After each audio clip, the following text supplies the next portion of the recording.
For a great cup of joe, there's one thing you should know. Your morning brew can also be playful. Buff Boy Brewing guys make the temperature rise. And you surely feel naughty when you swallow our coffee.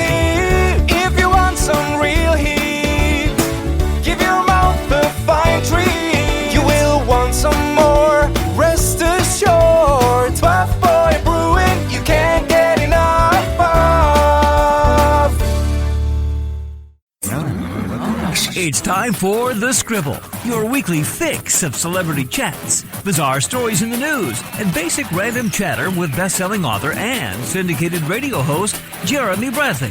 Make sure your seat is in the upright and locked position and your barf bag is securely in place. Here's Jeremy Bradley.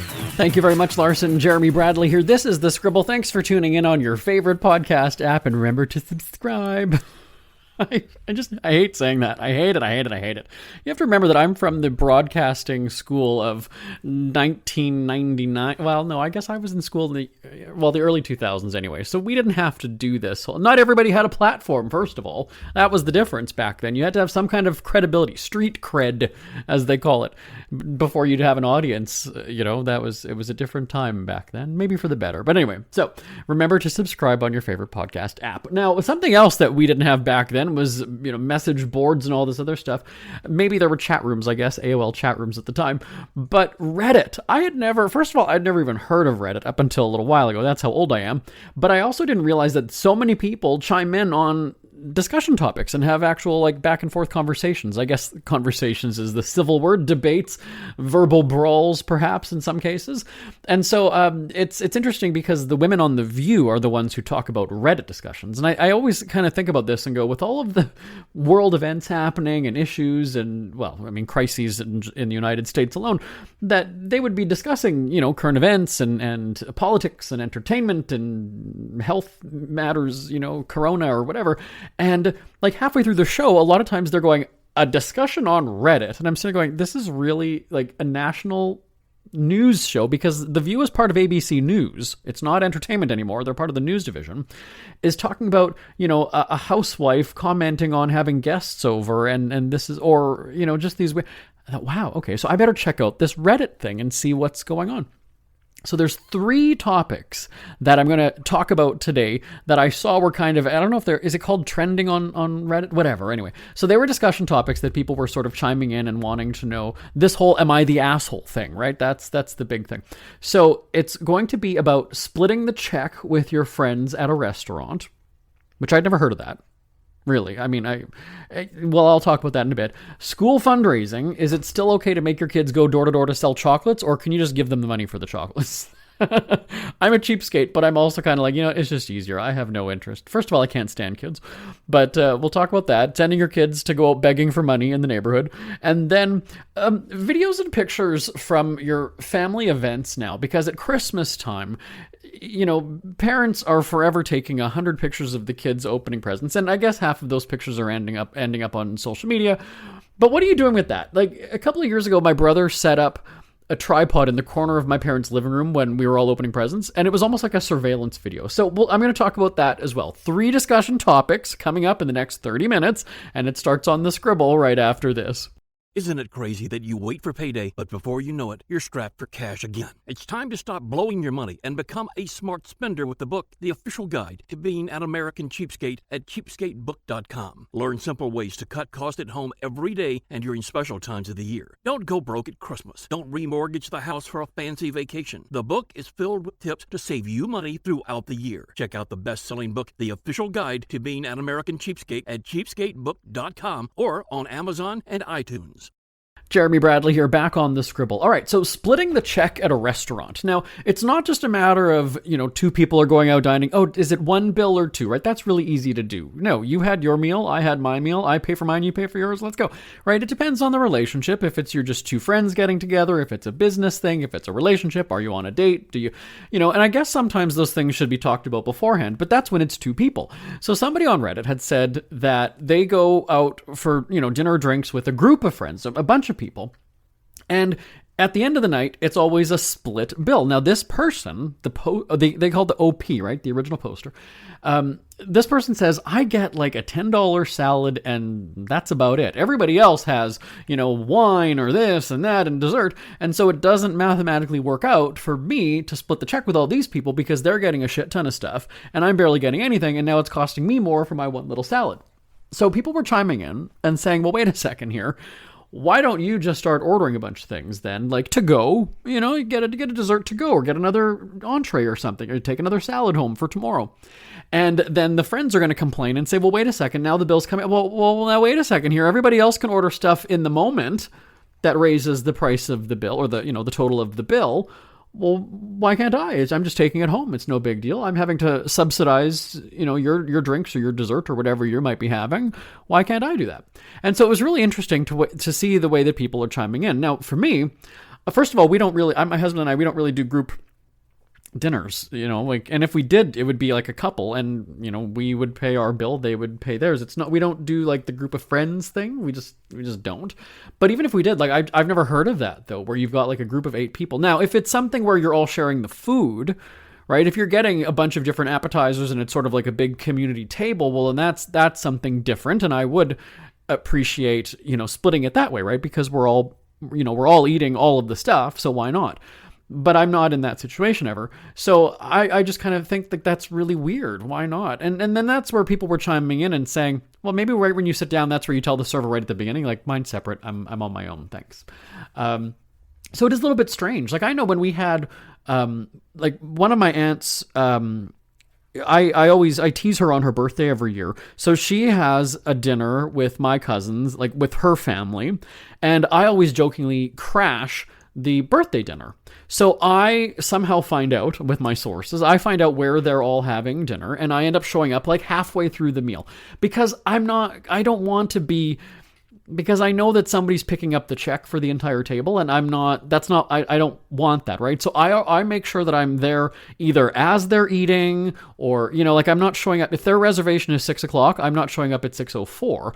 I'm showing up 6:45 or something because I know they're going to be hanging out there for a little bit. Then I can do my big surprise and we have a laugh. I might have a glass of wine or something, which I can just take the check from. That's not a big deal. And so it's always awkward because they end up sitting there so long and then the server asks me if I want something and I'm like, no, I'm good. And then somebody says, yes, Jeremy, get a salad, have this, have that. And I'm like, well, no, I'm fine. So then what ends up ultimately happening is, you guessed it, my wine or whatever gets added on to the table and somebody else pays for it. And even then, I just feel really bad. Yes, the person is offering to do it. I get that. That's fine. Maybe they felt obligated or it was just because it was already on the bill and it's just going to be more of a hassle. So I'm always grateful of that, but I just feel like, I don't like that. I don't want... Now, if somebody invites me out for dinner and there's always that kind of that awkward moment, right? Is it together or separate? And you both sort of look at each other because maybe we hadn't been thinking about it, but maybe we had and just didn't talk about it before they presented this to us. Like what? And, there's also that situation. But that's, again, like I said, when you're one-on-one with somebody. If it's my husband and me and we go to dinner, it doesn't really matter because we're probably going to be using the bank account that is both of our money anyway. So it really, so if you hand it to Charles or you hand it to Jeremy, doesn't really matter because we're probably still using the same card anyway. Like it's, but yeah, the group thing, I had never thought of doing that when you've got a group of 6 people, if you're all individually ordering, because the way the person described it was that everybody's having their own meal. And now sometimes in the instance where they had a bottle of wine, and again, that person just had the salad or whatever, did not have the wine. Yeah, that's not fair for you to be all of a sudden having to pay for wine that you're not even having. You could argue and say, well, wait a second, if you had the 6 appetizers brought to the table and you only ate 5 of them, do you start nickel and diming that? Well, I mean, that's a good question too. But the poster had basically said, this has caused fights with everybody, where I wanted to add more stuff to the bill just to add it up. Now they're saying that, well, why are you doing that now? And so I'm thinking, well, then maybe these aren't really great friends if they're nickel and diming and fighting over something like that, right? If we have, I'm trying to think of like when I've had dinner, with other colleagues or something like that, everybody just gets their own bill. Or if it's a couple, they take their bill. It's not real. Like I've never heard or seen an actual like argument. And maybe this argument is happening like in a text group after the fact, maybe not right in the moment at the restaurant. Nevertheless, it's still just kind of really strange to think like your friends would be arguing that you helped rack up the bill when they do it all the other times. Now, you always have to take these stories with a grain of salt, right? Because you're only seeing or reading the one side of it, so you don't necessarily know. I'm assuming that because people are posting this anonymously, you assume they're being honest just because they're not identifying themselves. They're not, and in some cases, they're wanting to know, am I the asshole for this situation? So I would guess, they would probably be portraying it as accurately to their recollection as possible. So anyway, tell me your thoughts. The splitting the check with a group of friends. I don't know. live@jbonair.com is the email address. live@jbonair.com. And I guess that, then we take that to the other step where I said about the one-on-one kind of a dinner. I mean, is there that etiquette of, well, I invited you out, so I'll pick up the check. I recently got together with one of my friends. I hadn't seen him. He was my boss at a bar, almost, I guess it was 20 years ago. We were saying that we hadn't seen each other in a very long time. And so we had conversation back and forth about getting together. So I had just said, well, let's just go to such and such a restaurant. I'm going to be, in this area close to where you work. Why don't we just do lunch? So I just, out of the kindness of my heart, just picked up the bill or whatever. So not a big deal. So is there still that etiquette? If you invite somebody out, I'm not talking about a date because it was just, old friends reconnecting and it's not like that. But is it the person who invites the other that picks up the bill, or do you still just do it? And even if you don't want to, do you kind of just do that? Oh no, I got it. And then you still let them take the bill. I do that. Oh no, I got it. And they're like, no, I insist. I'm like, okay, good. I'm that asshole. If we're on talking about, am I the asshole? I'm that one. I'll do that. Oh, are you? No, I got it. And then when they insist, okay, fine, take it. So anyway, live@jbonair.com is the email address. Splitting the check. We'll talk about school fundraising on the Scribble right after this. Ever had something to get off your chest but never had the balls to say it? That's a load of crap. Speak Free with JB.com is exactly what you've been waiting for. Your chance to tell it like it is and not care what anybody else thinks. Have your say on issues of the day. Join newspaper and radio columnist Jeremy Bradley as he tells it like it is. Hundreds of thousands of people have stopped by, including some well-known celebrities who have had a chat with JB and speak candidly about what's really going on in the world. You can join them too. Have a rant or a rave. Be brave and head on over to www.speakfreewithjb.com now. It's never too early to start thinking about your next holiday. Have you checked out Mexico recently? From tequila tasting, swimming with horses, to ziplining through the jungle and watching whales and dolphins in their natural habitat, Puerto Vallarta has it all. Visit mexico.jbonair.com to see all the fun PV has to offer. That's at mexico.jbonair.com for hundreds of photos, interviews, and videos from around the tourist hotspot. Check out mexico.jbonair.com for all the fun. That's mexico.jbonair.com. JB here, back on the Scribble. It popped up on my screen. We were going to talk about the Golden Globes and Joe Coy. And if we have time for that, we'll get to it at the end. Okay, I missed that in the introduction because, it's almost been a week. If you're listening to this on Friday, the Golden Globes were handed out Sunday night. Joe Coy, if you've never heard of this comedian, which I guess many people had not, I knew him from Chelsea Handler's shows, but he was trending on Twitter /ZYX, all week in Canada. So Joe Coy became a household name this week. And I guess there was a lot of discussion about. I'm going to keep going since I'm already talking about him.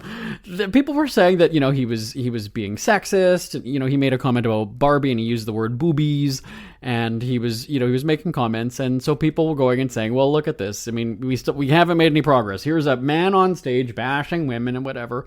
Now, I didn't find him funny, first of all. Now, it wasn't just because I'm sitting here going, oh my God, that guy's sexist. Oh my God, he's racist. Oh, I just didn't.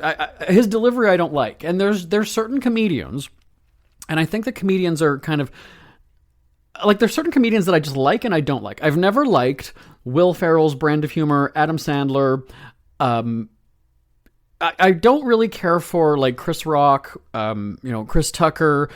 Leslie Jones is a little bit too loud. I also don't really like... I've never really liked Jimmy Kimmel. Jimmy Fallon, I'm also kind of starting to not really like... So there's just certain comedians where you're kind of like, I just don't like them. One of my producers, she can't stand Amy Schumer. And Amy was on the radio with me back... it was at the Comedy Central Roast of Roseanne, which I guess that was before Roseanne got canceled. So maybe about like 10, 12 years ago. And Amy was still very new on the comedy scene. I thought she was lovely. She was very nice. And for some reason, one of our segment producers didn't like her from that moment. So she hadn't even become a big celebrity really at that point. But it still has stuck with my producer. I don't remember exactly why. We'll have to ask Jenna. She's not here right now, but I just know that Jenna doesn't like Amy Schumer for some reason. So there's just certain people that you either really like or you just can't stand it. I would never. I don't want to watch anything that Will Ferrell is in. There's something about like a 50-year-old guy playing like a child. Same thing with Adam Sandler. I don't get it. My brother doesn't like Maya Rudolph. He just doesn't like her delivery. He doesn't like the accents, the faces she makes. She just doesn't work for him, So with Joe Coy, I just don't find him funny anyway, so that was maybe part of it. I didn't think any of the remarks were offensive, but I also realized, though, and because I do know a couple stand-up comedians, that you sort of have to adapt on the fly when you're doing a stand-up act. Now, the difference with the Golden Globes is everything is loaded into the script and you're kind of locked in. You don't really have the opportunity to go and say, can we jump 4 jokes ahead because these next 3 are not going to work, right? You don't have that luxury. You can't do that. So you're kind of just going. You can't really wing it in that forum, in that, on that platform.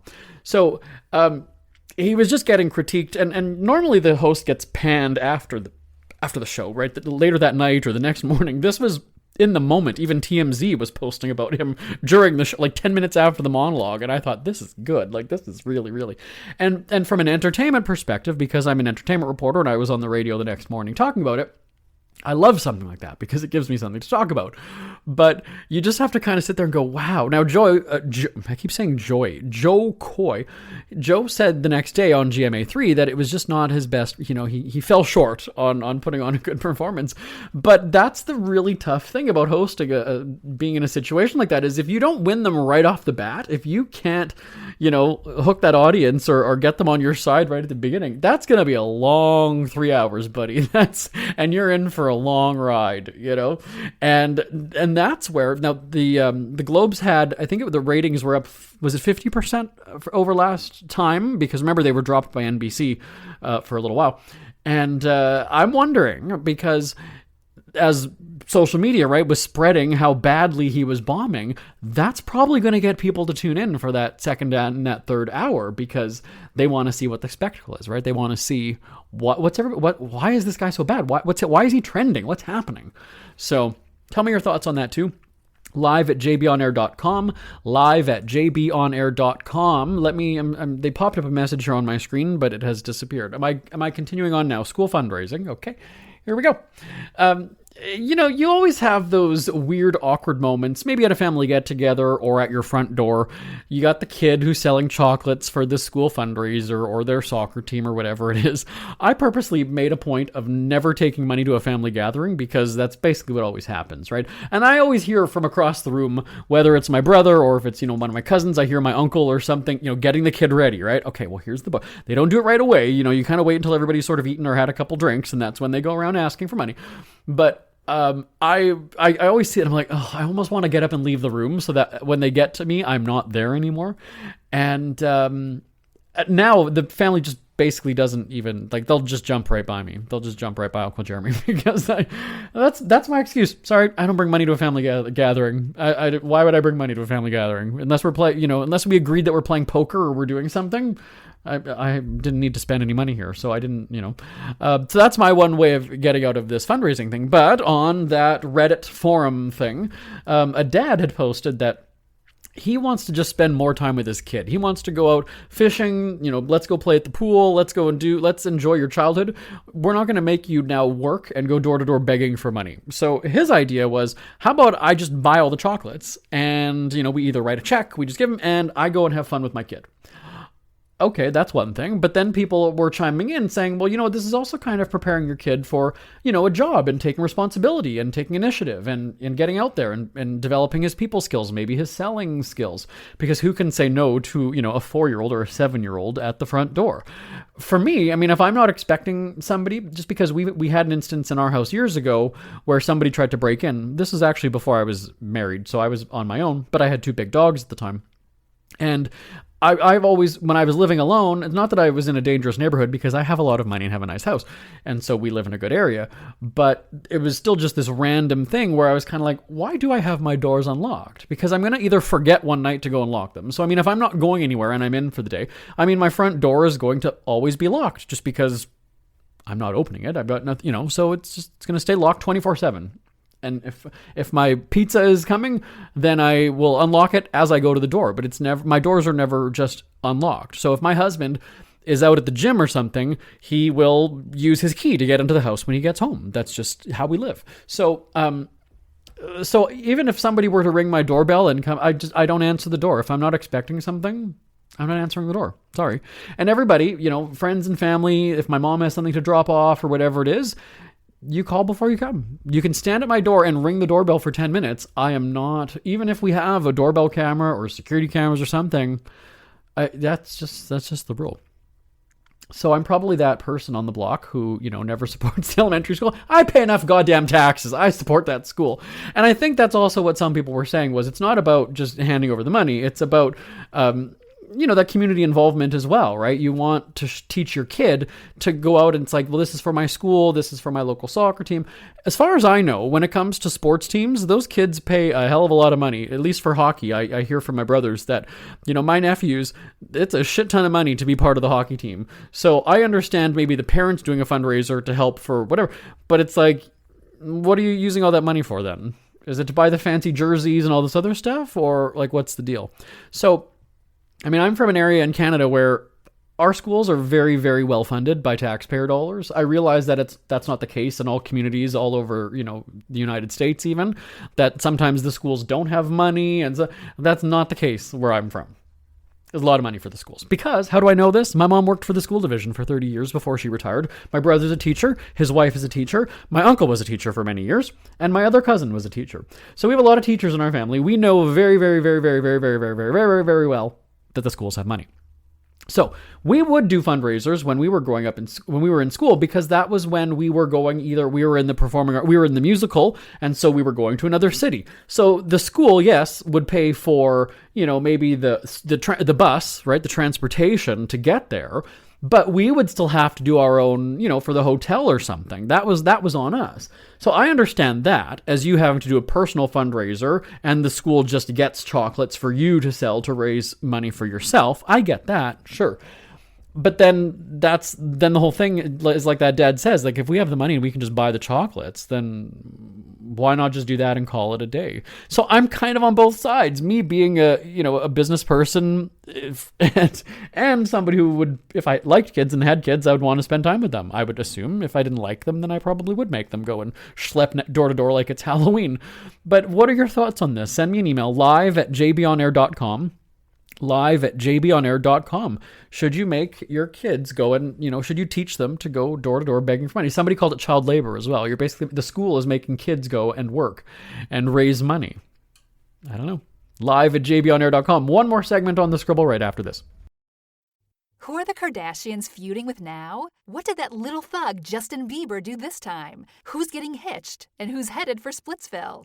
Hear the latest celebrity news and gossip every day on Entertainment Wrap-Up. The good, the bad, the ugly, but mostly the ridiculously hilarious. It's all recapped in this daily segment at entertainmentwrapup.com. Have a laugh at the expense of the rich and famous when they take themselves way too seriously. It's 3 minutes of time-wasting fun at entertainmentwrapup.com. Check out Entertainment Wrap-Up at entertainmentwrapup.com. Brought to you by Speak Free Books.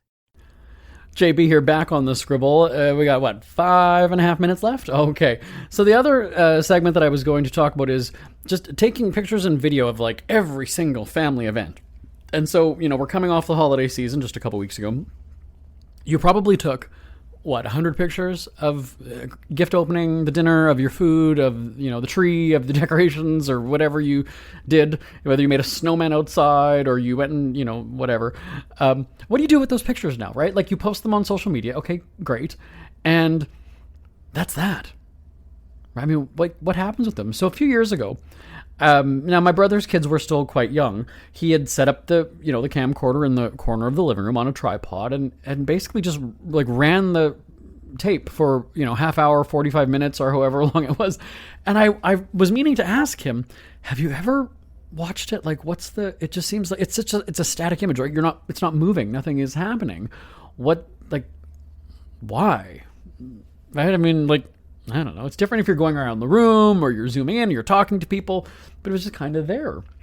And so it's like, what does everybody do with all these pictures now, right? You have to get a picture of the cake because the cake is so nice at a birthday party, but then like, okay, it's forgotten about tomorrow, right? It's different than when we were young. My parents, in my mom's dresser drawer, the bottom dresser drawer had, it was a long drawer and it had photo albums and a bunch of like our baby books and things like that in it. And that was kind of funny because you would go through and usually, usually it was when somebody died, right? You go and you look at all those old photos because somebody was going to put together a photo collage and they wanted to know if you had any photos. And so we would look at photo albums for that, but people just don't do that now because everything is digital. You get the odd people who are going to Walmart or whatever and having their prints developed, and again, you do that for a wedding or something, right? If you're not doing a digital slideshow on a screen, you might have the boards at the front where everybody's coming in and you show.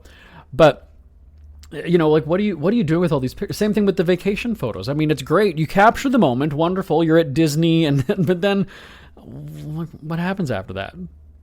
I just want to think about that. It's not that you're wasting. Back in the day, you were wasting film and money and going and developing it, and you're waiting 7 days to get your pictures back. I get it. Like, you can take 500 pictures and you can delete them if you don't want them. But this is where I encourage people and say, live in that moment, enjoy it, right? You see Adele freaking out at people at her concert, not so much anymore, but she's like, I'm right here in front of you. Why are you looking at me through a phone? And it happened one time. We were just starting to do our travel programming on the radio shows. We were in Orlando, and of course we had all these different excursions that we went to. We were at Disney. We were doing all these kinds of things. And it wasn't until we were on the plane that I was like, can I see the pictures of the stuff that we did? Because I was focused in putting together our content, right, and interviewing people and doing stuff like that. So it's not like I was there for me anyway. But I remember sitting there going, I really didn't experience this because I was, having to focus on interviewing people or getting my facts right and pointing things out or these talking points and posing for the picture and getting this shot or doing whatever. And so over the years, I was kind of like, you know what, that's where I'm going to take people with me to produce this stuff. They're going to worry about all those things. I'm going to enjoy the moment. And I'm going to have a good interview. They will feed me the information before we get there. But if I'm going to Mexico, however many times I've been to Mexico, I'm going to live in the moment. I want to enjoy the zip lining and do all this other shit. Somebody else can take the pictures, worry about all that stuff. If I'm not looking at the camera or we didn't get a good shot, well, yeah, you should have tried harder. But that's something where, we talked last week about the New Year's resolution thing. I mean, this is one of those things where it's like, limit yourself. Go to the family event and say, I'm taking 5 pictures tonight, and that's it. The camera's away, the phone's away. There we go. That's it. And then we had to do that back in the day, right? If you had a roll of 12 pictures or 24 pictures for your camera, your actual film camera, you did use it sparingly, right? But now we can take 500 and just delete all of them. Like I'm totally guilty of doing that when it's either taking pictures of our dogs or something at the house. You don't just get the one, even though the one worked out just fine. For some reason, we have 7 more pictures of it. It could be the exact same thing. It could be identical. Maybe there's just a slight, the dog's head just slightly moved, but you know what? They're both good. I'm going to keep both of them. It's one of my pet peeves. All right. So we're out of time. Oh, are we doing the Twitter break? I love that it's still called the Twitter break, even though it's now X. A featuring Don Lemon. Anyway, here's that Twitter promo, and then I'll be back to wrap up the show. We hear you chirping. Get scribbling. Tweet up the Scribble at The Scribble Show. Join the discussion with Jeremy Bradley. It's all going down right now on Twitter at The Scribble Show and at thescribbleshow.com. JB here, back on the Scribble. My email address, one more time for you, is live@jbonair.com. Live@jbonair.com. The Emmys are coming up Monday night on Fox, I believe. Am I covering that? Am I reporting from it? What am I doing? I'm live tweeting it maybe, but I'll have a full recap on the Entertainment Wrap-Up Tuesday morning, so be sure to check that out at entertainmentwrapup.com. My name is Jeremy Bradley. This is The Scribble. Have a great weekend. I will talk to you same time, same place next week. Bye-bye for now. Want more Scribble? Check out thescribbleshow.com for past shows, celebrity interviews, cheapskate tips, and more. That's at thescribbleshow.com and on Twitter at The Scribble Show. The Scribble is a speak-free media presentation. If you want some